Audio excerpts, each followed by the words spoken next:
Welcome to the Explainer. So let's jump right into this. Have you ever thought about magic, not just as some fantasy concept you'd read about in a fairy tale, but as a very real, functional mechanism embedded in the stories we love? Today, we are decoding a really fascinating, highly unique perspective on the true dual nature of magic and storytelling. We're going on a journey into how artistic enchantment actually works on our minds and spirits, according to a very specific set of esoteric teachings. We're going to look way past the sparkles and the magic wands to examine the actual psychological and spiritual mechanics of influence. Let's start things off with a question that, honestly, might sound completely wild or provocative at first glance. Does Disney storytelling use black magic?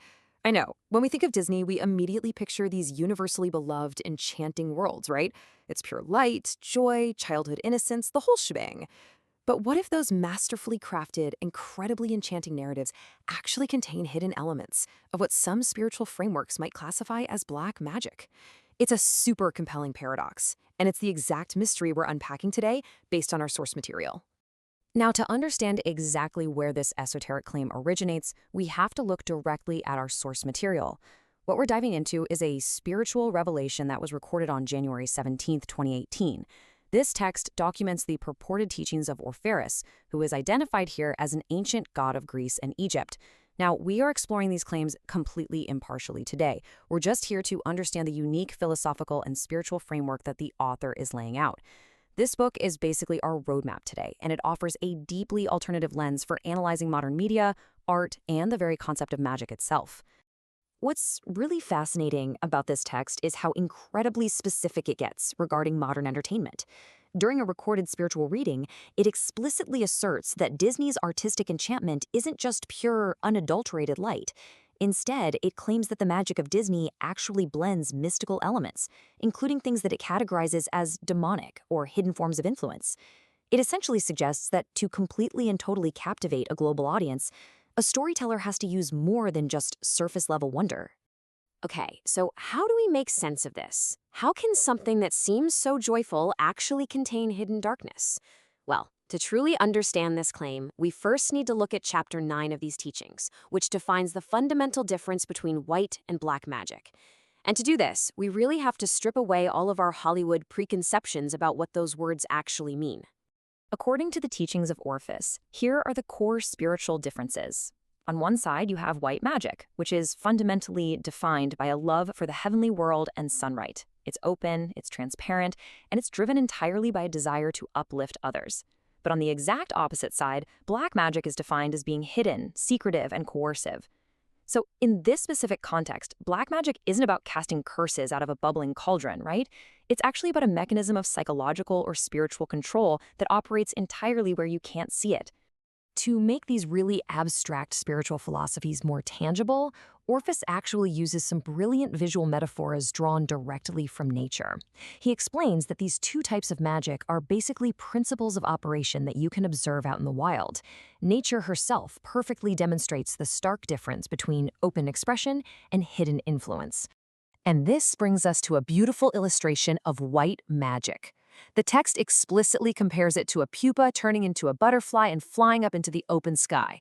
Just think about the power of that image for a second. It's a completely open transformation into the light. It's visible to everyone, it's totally transparent, and it has absolutely nothing to hide. It exists purely to serve selfless love and beauty. But then, we have to contrast that with the metaphor for black magic. The text likens this to a mole or an insect hiding under leaves underground. It operates completely away from the sunlight. In fact, it derives its power, its effectiveness, and its coercive strength precisely because it remains unseen by people. It represents those hidden roots pulling the strings from beneath the surface, completely obscured from your conscious awareness. So the absolutely crucial takeaway here is this. According to Orpheus, the dividing line between white and black magic has nothing to do with the visual spectacle. It literally does not matter how sparkly, joyous, or beautiful the spell or the animated movie looks on the surface. The division is rooted entirely in the source intent. White magic serves selfless love and freedom, black magic serves coercive domination and hidden control. At the end of the day, it's all about what the creator is secretly trying to achieve in the mind and soul of the audience. Which brings our narrative right back to that central Disney paradox. The text concludes its analysis by arguing that profound artistic enchantment, the kind that literally builds massive, multi-generational entertainment empires, rarely relies on just one type of magic. It posits that Disney actually relies on a masterclass blend. They use the open wonder and beautiful animation of white magic, but they deeply intertwine it with the hidden psychological hooks and coercive elements of black magic. And that blend is what completely and utterly captivates an audience. This leads us to the ultimate grand revelation from these teachings. The moral weight of any kind of magic, whether we're talking about an ancient spiritual practice or just incredibly influential modern storytelling, rests entirely on the intent of the creator. Is the underlying foundational goal to uplift the audience through love and sunlight? Or is it to subliminally hook, control, and dominate their attention through hidden underground means? The art itself is just the vehicle, but the intent, that is the actual magic. It's a truly fascinating lens to look through, isn't it? As we wrap up this explainer, I want to leave you with one final provocative thought. Think about the shows you binge, the movies you love, the stories that completely grip you. What is the true intent behind the media you consume today? The next time you find yourself utterly captivated by a piece of entertainment, maybe take a step back and ask yourself, is this a butterfly in the sunlight, or is it a mole underground? What kind of magic is really at work here? Thank you so much for exploring these concepts with me, and keep questioning the intent behind the magic in your own life.